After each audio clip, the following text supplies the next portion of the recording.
వాన ముసురు బాగా పడుతుంది. వాన ముసురుకు మందు పోసినాం. ఆ మందు పోసే వరకు ఈ వానలకు అంత ముడతచ్చింది చేను.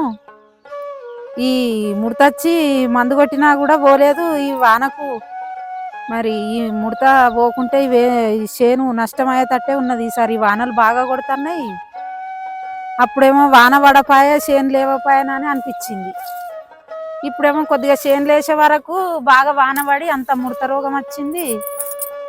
చేను అంతా విపరీతమైన గడ్డి పడ్డది. ముడత రోగం వచ్చి ఇది లేచేటట్లేదు. ఏమవుతుందో ఏమో ఇంత పెట్టుబడి పెట్టి మరి వానదేవుడు మరి చేన్లు ఇట్లా చేసి